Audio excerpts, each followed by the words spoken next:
네, 오늘은 계속해서 소요리 문답 24, 25, 26문에 대해서 함께 배우는 시간 갖도록 하겠습니다. 우선 23문, 제가 문제를 읽으면 여러분은 답을 해주시기 바라겠습니다. 그리스도는 어떻게 선지자의 직분을 행하십니까?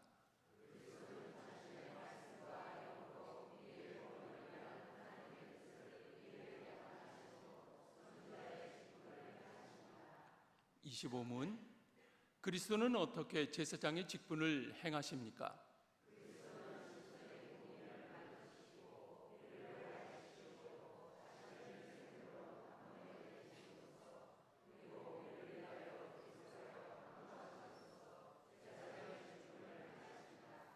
제26문 그리스도는 어떻게 왕의 직분을 행하십니까?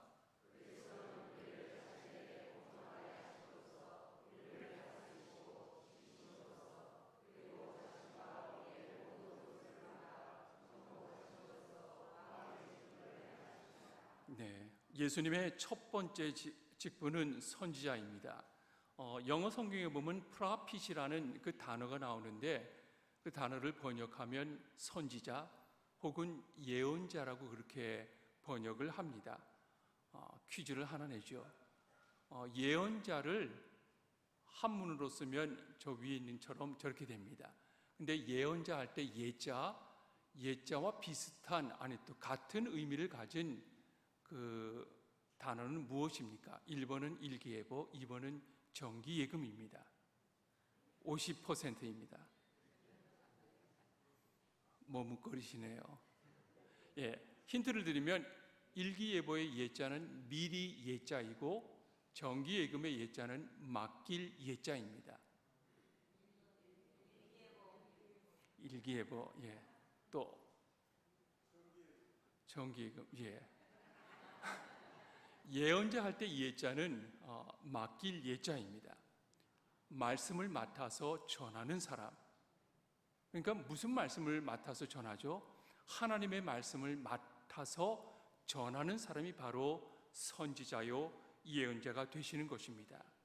그래서 예수님의 첫 번째 직분 중 첫 번째 직분은 선지자 직분입니다. 우리는 예수님의 선지자 사역을 통해서 하나님 아버지를 알게 됩니다.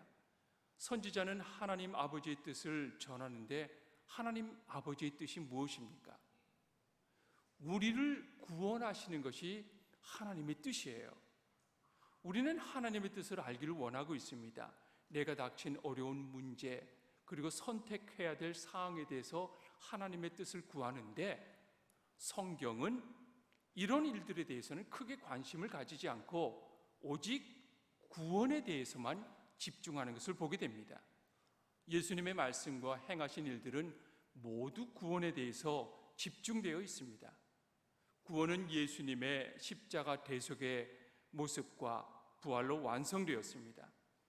우리는 성경 66권을 통해서 하나님의 구속 사역 전체를 처음부터 끝까지 구체적으로 알 수 있습니다.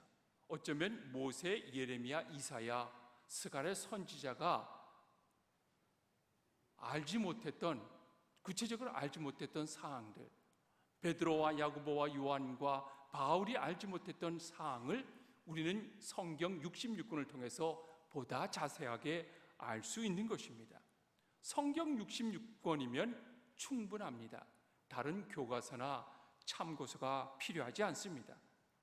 그래서 선지자 직분을 감당하고 있는 예수님 한 분만으로 충분하며 다른 선지자는 필요하지 않은 것입니다. 성경에서 이스라엘이 타락한 근거 중에 하나는 자기의 뜻을 전하는 거짓 선지자들이 나타났기 때문입니다. 이것이 타락의 시작이었습니다. 이단의 특징이 뭡니까? 그들은 성경 66권으로 만족하지 않고 자신들만의 계시를 전하고 있습니다. 그리고 예수님이 영원한 선지자 직분이라는 것을 인정하지 않고 자기가 보내심을 받은 선지자라고 말하고 있습니다. 몰땡교, 여호와의 증땡, 신천땡, 이런 모든 모습들, 그런 것인 것이. 모든 선지자들이 전한 하나님의 말씀을 예수님께서는 십자가에서 온전히 이루셨습니다. 큰 건물을 질 때 한 사람이 그 건물을 다 짓지 않습니다. 맡겨진 파트에 있어서 그 사람이 일을 하고 난 다음에는 다른 사람에게 인계해 주는 것입니다. 기초공사를 하고 골조공사를 하고 외장공사를 하고 내장공사를 하고 또한 마무리공사를 하게 되는 것이죠. 또한 그 부분에서도 각각 맡겨진 사람들이 그 일을 하고는 빠져주는 것이에요. 그래야지만이 다른 사람이 와서 그 일을 완성하게 되는 것입니다. 교회라는 하나님의 성전을 세우는 일도 마찬가지입니다. 하나님께서는 교회를 이 땅에 세우시기 위해서 먼저 선지자를 보내셨습니다. 선지자들이 끊임없이 하나님의 말씀을 선포했습니다. 장차 메시아가 오실 것이다. 우리의 중보자여 구주이신 분이 정의를, 공의를 선포할 것이다. 그분의 나라가 세워져서 불의와 그리고 우상 숭배하는 죄악을 멸하실 것이다 라고 전했습니다. 그런 다음에 사도들을 보내셨습니다. 사도들은 예수님께서 어떻게 하나님의 말씀을 이루시는가를 증거했습니다. 그래서 사복음서를 보게 되면은 예수님이 하신 일들이 구체적으로 자세히 나와 있습니다. 사도행전에서도 예수님께서 어떻게 이 땅에 교회를 세우셨는지를 잘 기록해 놓고 있습니다. 서신서도 마찬가지입니다. 서신서에는 예수 그리스도의 교훈으로 가득합니다. 이처럼 교회는 선지자와 사도가 놓은 터, 즉 예수 그리스도의 복음으로 세워졌습니다. 선지자들이 선포했던 바를 예수님께서 이루셨고 예수님께서 이루신 모든 것을 사도들이 전하고 가르친 것입니다. 그래서 교회는 성경 66권 이외에 튼튼하게 세워져 있는 것입니다. 여러분 보시기에 왼쪽에 여기 구약의 선지자들이 있어요. 이사야, 예레미야, 스가랴, 학개 막 있어요. 근데 이 사람들이 누구를 보고 있는가 하면은 한 분을 보고 있는데 누구를 보고 있을까요? 예수 그리스도. 이쪽에는 사도 바울, 베드로, 야고보, 요한 모든 사도들이 있어요. 이 사람들이 사도들이 또 한쪽을 바라보고 있는데 누구를 바라보고 있을까요? 예수 그리스도예요. 선지자들이 전했던 한 분 예수 그리스도였고 사도들이 가르치고 또한 전했던 그분은 예수 그리스도께 하신 일이었던 것입니다. 그래서 우리는 성경 66권이면 충분합니다. 다른 것은 결코 필요치가 않은 것입니다. 그래서 성경에 뿌리를 둔, 성경에서 열매를 거두고 뿌리를 발견할 수 있는 신앙이 필요한 것입니다. 신앙이 견고하게 되기를 원한다면 성경에서 벗어나지 마시기 바랍니다. 장성한 신앙은 표적이나 이적을 구하는 신앙이 아니라 성경을 바르게 이해하는 신앙이기 때문입니다. 또한 예수님의 두 번째 직분의 모습을 보겠습니다. 예수님의 두 번째 직분은 뭡니까? 제사장이에요. 자신을 희생물로 드리고 계속하여 간구하심으로. 이 제사장의 역할은 속죄의 희생제물을 통하여서 또는 중보의 기도를 통해서 하나님과 백성 사이를 화목하게 하는 그 직분이 제사장입니다. 제사장의 의복은 매우 화려했습니다. 모든 백성을 대표하여서 성소에 들어가 제사를 드리는 영광스러운 직분이었지만은 제사장이 하는 일은 그리 영광스럽지만은 않았습니다. 제사장은 백성들이 자신의 죄를 대속하기 위해서 비둘기, 양, 소를 데리고 옵니다. 제사장은 살아있는 짐승을 찔러 죽이고 토막을 냅니다. 그리고 내장을 꺼내고 똥을 치우고 그 피를 받아서 제단 위에 뿌리고 고기를 태웁니다. 제사를 드리는 일은 영광스러운 일이었지만은 사실 제사장의 일은 피 튀기고 또한 잔인하고 끔찍한 일이었습니다. 제사장은 이 일을 함으로써 죄의 결과가 얼마나 무섭고 끔찍한 일인지를 눈으로 보게 되는 것입니다. 이것이 바로 제사장이 하는 일이에요. 그런데 짐승을 죽이며 제사를 드리지만은 근본적으로 속죄가 이루어지지 않았습니다. 하나님의 공의를 완전하게 이룰 수가 없었던 것입니다. 그래서 제사장은 매년마다 짐승의 제사를 드려야 했고, 짐승들은 계속해서 죽음의 제물로 희생을 당하였던 것입니다. 사람의 죄를 사할 수 있는 유일한 방법은 죄 없는 사람이 대신 죄값을 치르는 일입니다. 그것이 하나님의 공의를 만족시키는 일이었습니다. 그래서 예수님이 이 땅에 오셨고 마리아를 통해서 죄 없는 상태로 나셨습니다. 예수님은 십자가에서 자신의 몸이 상하고 피를 흘리심으로 하나님의 공의를 온전하게 이루었고, 단번에 제사를 완전히 이루신 예수님의 모습이었던 것입니다. 인간이 죽어야 할 죄를 대신하여 하나님이신 예수님이 죽음으로써 제사를 완전히 이루신 것입니다.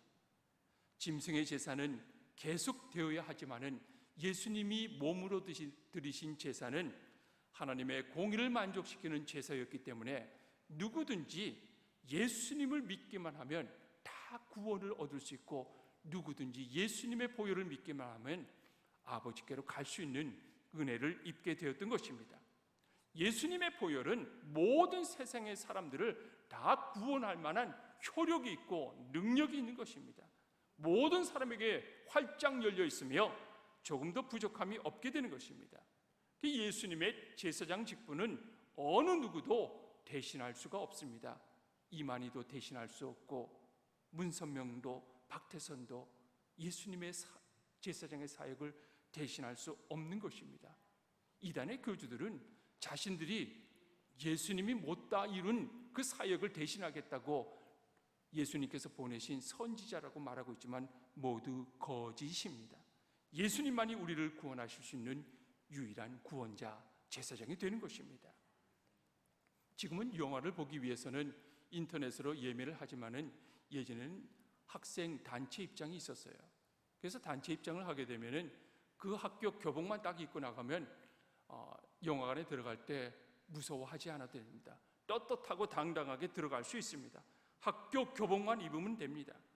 표받는 아저씨가 학생들의 숫자를 세죠. 한 놈, 두식이, 석삼, 너구리, 오징어, 육개장, 77이, 88이, 구두장, 쨍그랑, 10명, 한 놈, 두식이, 석삼, 너구리 계속 세는 거예요. 뭘 보고요? 그 표받는 아저씨는 딴 거 보지 않아요. 얼굴 보지 않습니다. 저울을 가져와서 너 한번 올라가 봐라. 재지 않아요. 성적표를 가져오라고 하지 않습니다. 너희 아버지 뭐 하시노? 묻지 않습니다. 그냥 교복만 보고 통과해요. 표도 받지 않습니다. 다 보냅니다. 가끔 교복을 입지 않으면 곤란해져. 다른 학교 교복을 입으면 또 곤란합니다. 그 학교 교복만 입장이 가능하기 때문인 것입니다. 하나님께서 우리를 구원하실 때 다른 거 묻지 않으십니다. 장로교나 침례교나 성결교나 어떤 교나 묻지 않습니다. 어떤 직분을 받았는지 그것도 묻지 않습니다. 다만 묻는 것이 있다 그러면 그리스도를 너가 믿고 있느냐, 예수 그리스도를 너가 구체적으로 섬기고 있느냐, 이 한 가지만 묻고 있는 것입니다. 예수 그리스도로 옷 입으면 무조건 통과인 것입니다. 그래서 예수 그리스도로 말미암지 않고는 아버지께로 올 자가 없느니라 말씀하고 있는 것입니다. 왕으로서의 세 번째 직분은 예수님의 세 번째 직분은 뭡니까? 왕입니다. 우리를 복종하게 하시고 다스리시고 지키시고 모든 원수를 막아 정복하심으로써 우리의 왕이 되시는 것입니다. 현대를 사는 우리 성도들은 왕이라는 개념이 사실 와닿지 않습니다. 그러나 왕이 다스리던 시대에 살던 사람들은 왕의 개념을 생생하게 다가오게 되는 것입니다. 왜냐하면 그들은 하늘을 찌를 듯한 왕의 권세와 위엄을 직접 보았기 때문입니다. 여러분, 왕하면 어떤 단어가 생각납니까? 권력, 힘, 멋있는 궁궐, 수많은 부하들, 불로초, 어떤 분은 삼천 궁녀를 생각하더라고요. 인간의 역사 속의 왕의 모습은 세상의 모든 부귀영화를 다 누리고 자기 만족을 위해서 수단과 방법을 가리지 않고 좋은 것은 빼앗고 좋은 땅을 차지하기 위해서 전쟁을 일삼았던 그러한 왕의 모습을 기억할 것입니다. 물론 선정을 베풀고 백성을 위했던 왕들도 있지만은 좀처럼 찾기 어려웠습니다. 구약 시대의 왕들은 하나님의 말씀을 받아서 백성을 다스려야 했지만은 이 왕들도 하나님의 말씀에 불순종하여서 남유다와 북이스라엘은 멸망하게 되었습니다. 이스라엘 백성들은 우리들을 회복하고 또한 이끌어줄 새로운 왕을 고대했지만은 또한 그들이 원했던 왕은 가난한 목수의 아들로 오셨습니다.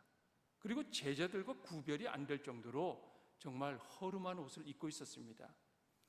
그래서 예수님 외모를 보면은 참 존귀한 분이다, 왕의 자녀답다, 그렇게 말하는 것이 아니라 오죽했으면 예수님을 잡으러 온 군사들도 어느 사람이 예수님인지 몰라서 가룟 유다가 눈짓했을 때 그 사람을 예수님으로 알고 잡아갔던 것을 보게 됩니다.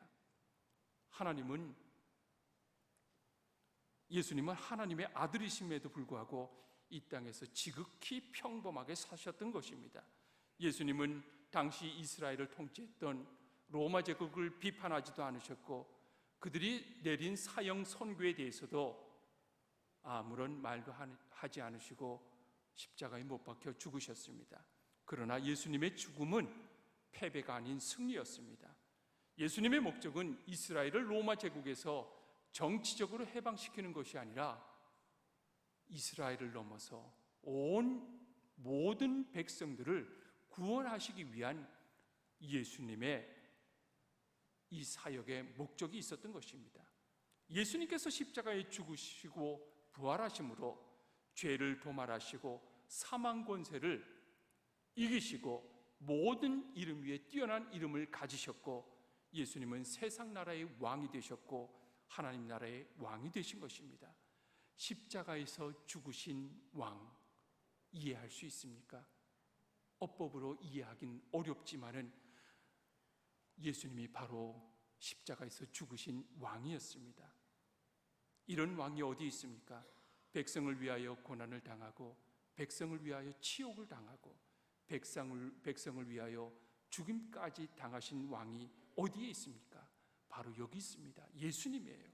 그래서 예수님을 바로 알기만 한다 그러면 예수님께서 우리를 위해서 죽은 것이 아니라 나를 위해서 죽었다는 그 사실이 가슴 깊숙이 스며들게 되는 것입니다. 날 위해 죽으신 분을 알기만 한다면 여러분 평생토록 이렇게 예배하겠습니까? 절대 그렇지 않을 것입니다. 내 몸이 부서지더라도, 내 시간이 없더라도, 나에게 가진 것이 없더라도 예수 그리스도를 평생토록 찬양하며 평생토록 그분을 경배할 것입니다. 그래서 찬송가에 이런 찬송이 있지 않습니까? 만 입이 내게 있으면 그 입 다 가지고 내 구주 주시는 종을 늘 찬송하겠네. 만 입이라고 하는 것은 만 개의 입이에요. 입이 만 개 있으면 그 입을 다 가지고 무엇을 할까요? 우리는 한 가지의 입을 가지고도 이 말하고 저 말하고 몇 별의별 말을 다 하는데 만 개의 입을 가지고도 하나님 찬양하는 일에 하겠다는 신앙적인 고백의 찬송이 여기 있는 것입니다. 예수님을 왕으로 모신 곳에는 성령이 임재하시는 하나님의 나라가 되고 또한 예수님께서 다시 오실 때에는 정말로 우리가 왕 같은 제사장으로서 삶을 살아갈 수 있게 되는 것입니다. 교회의 주인은 교황도 아니고 추기경도 아니고 교회를 세운 창립자도 아니고 교회를 평생 동안 섬기었던 목회자도 아닙니다. 오직 예수 그리스도만이 교회의 주인이시고 우리의 왕이 되시는 것입니다. 이단의 가장 큰 문제는 그리스도가 아닌 다른 왕을 모시고 있다는 것입니다. 여러분, 우리가 알고 있는 이단의 교주들 보세요. 어떤 일들을 하고 있습니까? 왕으로서 자처하고 있지만은 성도들, 신도들의 피를 빨아먹고 억압하고 착취하고 또한 여러 가지 불선한 일들을 행하고 있는 것을 보게 됩니다. 하지만 우리의 왕이신 예수님은 우리를 위하여, 아니 나를 위하여 온전히 죽으셨고 또한 우리를 진리로 인도하시는 분이 되시는 것입니다. 우리는 마음속에 성령이 임하게 되었을 때 죄를 깨닫게 되고 구원의 필요성을 인정하게 되고, 그렇게 싫어했던 찬송가가 내 입에서 드러나게 되고, 그렇게 힘들어했던 기도를 할 수 있게 되고, 그렇게 오기 싫었던 교회의 발걸음이 가볍게 나올 수 있게 되는 것입니다. 생명의 왕이신 예수님께서는 권력과 힘과 폭력이 아닌 하나님의 진리로 우리를 다스리고 계시는 것입니다. 그리고 우리를 지키십니다. 우리가 할 수 없는 질병, 슬픔, 고난, 이것을 예수님께서는 발 아래 두시고, 어느 누구도 이길 수 없었던 사망조차도 예수님의 발 아래 두시며 우리를 왕의 자리로 이끌어 주시는 것입니다. 그리스도의 왕 되신 직분과 우리와 상관이 없다고 생각하지 마십시오. 예수님께서 장차 이 땅에 다시금 재림하실 때에는 우리는 슬픔과 걱정과 병과 사망을 이기신 예수님과 함께 더불어 왕 노릇을 하게 될 것입니다. 예수님께서는 선지자, 제사장, 왕의 삼중직을 감당하시며 우리의 구속을 이루셨습니다. 그분은 하나님 나라를 완성하시는 왕이시며 새하늘과 새 땅의 주인이 되십니다. 이렇게 할 수 있었던 가장 큰 이유와 능력은 예수님이 하나님이셨기 때문입니다. 하나님이 내려오셔서 나를 위해서 죽으셨다는 것. 그래서 우리는 이렇게 찬양하지 할 수밖에 없습니다. 왕이신 나의 하나님, 내가 주를 높이고 영원히 주의 이름을 송축하리이다. 기도하겠습니다.